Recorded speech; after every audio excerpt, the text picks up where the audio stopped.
Mesdames et messieurs, bienvenue à cette session d'information de 13h de la télévision du Burkina, dont voici le sommaire. Le deuxième forum USA-Africa s'est tenu hier à New York en marge de la 111e Assemblée générale des Nations Unies. Responsables politiques et hommes d'affaires américains et africains ont parlé business et développement des relations économiques. La délégation burkinabé demande aux hommes d'affaires américains d'investir davantage au Burkina. En route pour Gawa pour sa tournée d'explication du PNDS, le plan national de développement économique et social. Le chef du gouvernement a fait escale à Lio où se tient depuis mercredi les deuxièmes journées parlementaires du mouvement du peuple pour le progrès MPP. Des députés du parti majoritaire sur qui Paul Kaba-Tieba peut compter pour défendre le PNDS à l'hémicycle. Nongbakuda Nyakiteda. L'amélioration de la gouvernance, le renforcement du capital humain et la transformation structurelle de l'économie sont les trois axes du plan national de développement économique et social PNDS pour transformer le vécu quotidien des Burkinabés, a dit d'entrée Paul Kaba-Tieba aux députés du parti au pouvoir. Eux qui réfléchissent sur la problématique de l'emploi au Burkina Faso, enjeux et perspectives à l'occasion de leur deuxième journée parlementaire.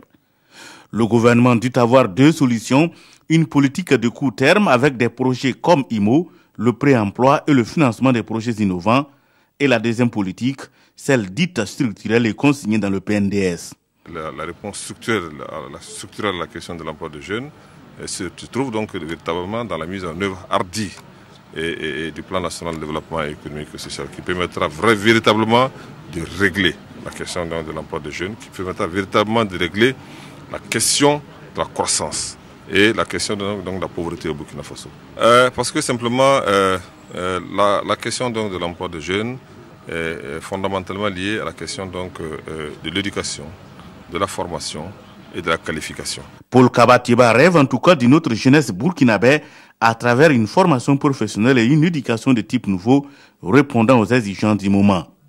Toutes choses qui réjouissent les élus du groupe parlementaire MPP. Ça a été une communication importante pour nous. Il est venu avec quelques-uns de nos camarades et nous donner de la documentation de façon à pouvoir nous orienter parce que vous ne pouvez pas défendre quelque chose lorsque vous n'avez pas les éléments de réponse aux questionnements quotidiens des populations. En entendant de le défendre, le chef du gouvernement nourrit l'espoir qu'aucun jeune ne sortira de l'école sans avoir quelque chose à faire avec la mise en œuvre du PNDS, le plan national de développement économique et social. Et pour un meilleur traitement de l'information parlementaire, il faut nécessairement connaître le mode de fonctionnement de l'institution. Depuis hier, des journalistes des médias publics et privés sont en formation sur initiative du National Democratic Institute en vue d'améliorer la couverture médiatique de l'information parlementaire. Oumou Sissé. L'action parlementaire est peu connue des Burkinabés. C'est le constat fait par le NDI, la National Democratic Institute. À travers cette rencontre, journalistes et parlementaires vont échanger sur les différentes stratégies pour plus de visibilité de l'action parlementaire. La réalité du terrain par rapport au traitement de l'information parlementaire, quels sont les acquis aussi, mais les limites auxquelles effectivement les journalistes sont confrontés, mais auxquelles l'Assemblée aussi est confrontée, notamment à travers les députés effectivement qui estiment qu'il y a un certain nombre de questions qui touchent leur quotidien n'est pas pris en compte, en tout cas un certain nombre de questions ne sont pas prises en compte par rapport au traitement de l'information par les journalistes, qui donnent l'impression effectivement qu'il n'y a que les sessions parlementaires. Or, avant les séances plénières auxquelles les journalistes assistent à tout un travail en arrière-plan, aussi bien des élus eux-mêmes que de l'administration parlementaire. La NDI entend renforcer la capacité des journalistes dans le traitement de l'information parlementaire. Pour atteindre leurs objectifs, plusieurs activités sont au programme. Nous envisageons avoir des conventions de partenariat avec les différents médias pour mettre les journalistes à la disposition. Et puis également, nous allons identifier des thématiques et avoir des experts qui vont entretenir les journalistes sur ces différents aspects. Au terme de cette formation, les participants devront œuvrer à changer l'image du député pour plus de visibilité de l'action parlementaire. L'énergie, le secteur rural sont entre autres domaines dans lesquels la Banque ouest-africaine de développement va davantage injecter de l'argent. La décision a été prise ici à Ouagadougou par les membres du conseil d'administration de la BOAD lors de leur 102e session, avec au menu l'examen des perspectives financières pour la période 2016-2020, le budget, programme et le modèle de tarification de la BOAD. Pas Jean Zongo, Moumouni Soubega pour le compte rendu. Plusieurs dossiers sont inscrits dans l'agenda de la 102e session du conseil d'administration de la BOAD, la Banque ouest-africaine de développement. À Ouagadougou, les membres du conseil ont à examiner les directives générales des perspectives financières 2016-2020 et le budget programme 2017-2019 de la banque. Autre question à passer en revue, le nouveau modèle de tarification des prêts de la BOAD et les secteurs essentiels du développement des États membres. À ce jour, notre institution a contribué à la réalisation d'environ 1500 km de lignes électriques d'interconnexion entre États, ainsi qu'au renforcement pour une puissance de plus de 1000 MW des moyens de production, pour un montant total de 230 milliards de francs CFA.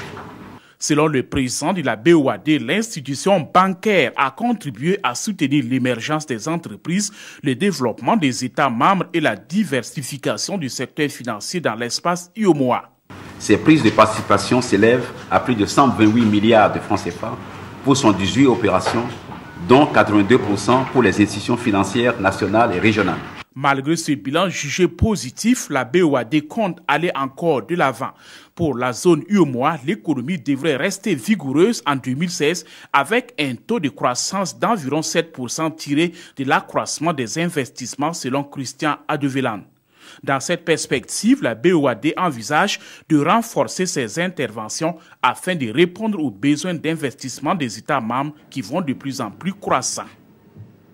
Ouvrons la page Samao de cette édition. Vous l'avez suivi, cette semaine des activités minières d'Afrique de l'Ouest a été marquée dès le premier jour par des expositions de matières, de matériel et d'engins miniers, des machines de dernière génération. Zoom avec Adama Giti et Mohankun Dabiri. Du haut de ces 10 mètres environ, cette perforeuse ne s'impose pas que par sa taille, mais surtout par ses qualités. Selon les spécialistes, cette machine est la plus performante dans le domaine de la recherche géologique au Burkina. Une SRAM P645WS du BIMGEP, c'est une machine de forage en circulation inverse. C'est une machine de dernière génération. Elle est électronique à la différence des toutes premières machines qui sont mécaniques. Donc avec cette machine, il y a la rapidité même d'intervention. La SRAM est conçue pour servir aussi bien pour le forage d'eau que pour le forage minier et géotechnique. En forage minier, il y a des dispositifs qu'on appelle des boosters, qui sont donc des amplificateurs de pression, qui permettent d'aller à des profondeurs de 250 à 300 mètres pour être beaucoup opérationnel. La machine contient un dispositif muni de diamants lui permettant de s'attaquer aux métaux les plus durs, nous confie l'ingénieur. Pour les terrains vraiment les plus durs, c'est la roche très dure, extrêmement dure, comme les basaltes hyper silicifiés. Sur ce type de terrain, il faut forcément utiliser les outils avec des pastilles diamantées. En plus de sa performance, la SRAM se veut économique. Depuis son acquisition en 2013, cette machine fait du BIMGEP une structure incontournable dans le paysage minier burkinabé. Elle est plus économique parce que la production même est carrément différente des machines antérieures. Elle est équipée techniquement. Vous voyez qu'il y a un bras bionique qui permet de soulever les tiges rapidement par rapport aux anciennes machines où c'est les hommes qui doivent s'esquinter. 1 milliard de francs CFA environ.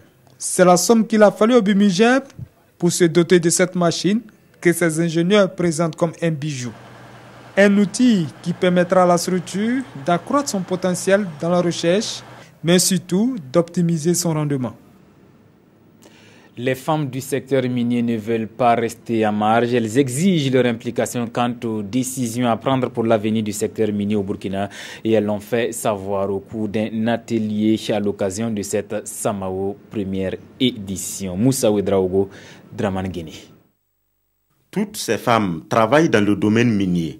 Elles viennent des pays membres de l'UEMOA, de la Guinée-Conakry et du Ghana. Elles veulent s'assurer de leur prise en compte dans la gouvernance et la gestion des fonds miniers de développement local. L'occasion leur est offerte par l'Association des femmes du secteur minier du Burkina, AFEMIB. Nous ne voulons pas que, à l'issue de l'exploitation minière en cours au Burkina Faso, que cet effet de popularisation que nous avons constaté dans d'autres pays, que le Burkina soit malade de la même maladie, du même syndrome. C'est pour ça que nous avons prévu de nous réunir, de nous concerter et de partager avec les délégations présentes ce qui s'est déjà fait chez elles, ce qui a marché, ce qui n'a pas marché, pour repartir d'un bon pied. Il s'agit concrètement de partager avec ses participantes des expériences sur la représentativité, le rôle et l'implication des femmes dans la gouvernance et la gestion des fonds miniers de développement local. Comment est-ce que dans le cas du Burkina où il y a un projet de texte qui va mettre en place bientôt ce fonds-là, comment est-ce qu'on peut s'inspirer de cette expérience sous-régionale pour impliquer davantage, comme le thème l'indique, les femmes dans la gestion et la gouvernance de tels fonds? Les travaux se tiennent en marge de la première édition de la Semaine des activités minières d'Afrique de l'Ouest. Les résultats vont servir de base pour mener un plaidoyer auprès des décideurs des sites miniers au niveau de chaque pays représenté. L'orpaillage, source de revenus pour près d'1 million de Burkinabés, est cependant la principale cause de dégradation de notre environnement. À défaut de l'interdire, il mérite d'être repensé. L'orpaillage ou l'artisanat minier, comme le définit le nouveau code, laisse des traces indélébiles et la Samao est l'occasion idéale pour en parler aux acteurs. Isaka Ouedraogo, Zalissa Sanfo. Depuis des siècles, ils se sont rués vers l'or. Et aujourd'hui encore plus. Pourtant, pour chaque once d'or recherché, trouvé ou non, une plaie béante s'ouvre pour l'environnement. Et à cette première semaine des activités minières de l'Afrique de l'Ouest, Nicolas Kagambega a tenu à le faire savoir à travers sa communication intitulée artisanat minier et préservation de l'environnement. Si les orpailleurs, comme on les appelle, les artisans miniers dans le nouveau code minier, s'ils utilisent donc 1 gramme de mercure pour l'amalgamation des minerais d'or, il y a 2 grammes de mercure qui s'échappent dans l'environnement et qui vont polluer donc les écosystèmes.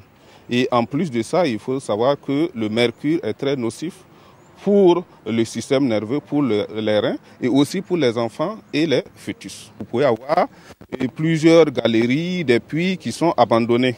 Et le fait que ces puits sont abandonnés, parfois donc ils sont donc recouverts d'eau ou d'herbe et peuvent être donc très dangereux pour l'homme et même les animaux sauvages. L'environnement a mal. Alors, faut-il interdire l'artisanat minier? Pour notre communicateur du jour, au regard des enjeux, il faut plutôt songer à un recadrage. C'est une activité qui contribue pas mal à l'économie, qui injecte pas mal d'argent dans l'économie, qui résorbe donc le chômage, qui résorbe donc la pauvreté. Et je pense que c'est une activité qui doit être mieux encadrée, mieux organisée. Et selon les spécialistes du domaine, au Burkina Faso, l'exploitation artisanale emploie plus d'1 million de personnes, reparties sur environ 600 sites. Comme annoncé en début de journal, direction les États-Unis pour le 10e forum Afrique tenu hier à New York à marge de la 111e Assemblée générale des Nations Unies. Responsables politiques et hommes d'affaires américains et africains ont à l'occasion parlé business et développement des relations économiques, comme par exemple la destination Burkina pour les investisseurs américains. Le compte rendu de nos envoyés spéciaux Arthur Ouedraogo et Jean-Emmanuel Ouedraogo. C'est le 2e forum Afrique-États-Unis après celui de 2014. 2 ans après, c'est l'heure d'un premier bilan et les motifs de satisfaction sont nombreux. Avec l'AGOA reconduit pour 10 ans, Les exportations du continent vers les États-Unis sont en constante hausse, les investissements américains en Afrique également. À ce forum 2016, les expériences réussies sont présentées. L'Afrique, c'est l'avenir. 2/3 des pays africains ont une croissance supérieure à la moyenne mondiale. 3 pays sont même dans le top 10. L'Afrique représentera 1/4 du PIB mondial d'ici 2050. 60% des terres arables non encore utilisées sont sur le continent. Le Burkina se présente avec ses atouts. Le Burkina, c'est un des pays les mieux cotés en termes de réforme. C'est un grand réformateur mondial. Et aujourd'hui, par exemple, en la matière, nous sommes classés 2e ex-aequo en Afrique, ce qui est très important. Et puis, nous sommes en train aussi de gagner des places sur le plan international. C'est pour dire que le Burkina mène assez d'efforts, déploie assez d'énergie pour capter effectivement les intérêts et les financements étrangers. Nous pensons que aujourd'hui, le PNDS, donc, qui est la référence en termes d'investissement au FASO et le développement, aujourd'hui est placé en très bonne pôle et c'est une confiance renouvelée et retrouvée vis-à-vis donc du Burkina vis-à-vis de l'étranger, surtout ici au niveau donc des États-Unis. Les multinationales américaines affichent ici leur intérêt pour l'Afrique. Infrastructures, transport, énergie, industrie, autant de secteurs prioritaires où beaucoup reste encore à faire. Ce forum se veut un cadre concret, le principe parler affaires, conclure des accords dans un esprit gagnant-gagnant. Retour au FASO pour parler sport. Les meilleurs sportifs de l'année 2016 ont été célébrés samedi au Palais des Sports de Ouaga 2000. La nuit AJSB 23e du genre a tenu à récompenser les acteurs sportifs, mais aussi des personnalités ayant marqué l'année sportive 2015-2016. Après le rendez-vous manqué de 2015, les journalistes sportifs ont une nouvelle fois sacrifié à la tradition. Compte rendu signé Jean-Modeste Ouedraogo. Le temps d'une soirée, les journalistes sportifs ont déposé leurs plumes et leurs micros pour célébrer les performances et les mérites des sportifs qui se sont illustrés au cours de la saison 2016. C'est une cérémonie de gala 23e du genre. L'occasion pour les hommes de médias de marquer une halte et jeter les projecteurs sur ceux qu'ils considèrent comme les meilleurs. La cuvée 2016 de la Nuit des Champions, la Nuit de l'Excellence saluée, est pleine de promesses et pleine d'engagement. Ils sont jeunes, voire très jeunes. Ils ont de l'ambition propre pour un Burkina, présent de la plus belle manière sur les différents podiums à travers le monde. Les lauréats de cette nuit regardent tous vers Tokyo 2020 et rongent leurs freins pour que le titaniel, l'hymne de la victoire, soit entonné comme l'ont été les hymnes nationaux de certains pays au niveau donc de la sous-région. Ainsi, au cours de cette soirée, des sportifs comme Zalissa Kiamde au handball, Yaya Diarra au basketball, Angelica Ouedraogo en natation ont reçu un trophée, des gadgets et la somme de 100 000 francs CFA chacun. Au total, 25 sportifs ont été mis sur le piédestal. Outre les sportifs, la GSB a décerné des trophées de reconnaissance à des personnalités qui œuvrent à la promotion du sport. Ainsi, l'ambassadeur du Japon, Masato Futaishi, Marcel Zoma, PDG de Pullman Distribution, Adama Ouedraogo, PDG de Staff, et Jean Yameogo, président du CNOSB, ont été distingués. T'arrêtes là pour l'actualité de cette mi-journée. Merci de l'avoir suivi et bon week-end à tous.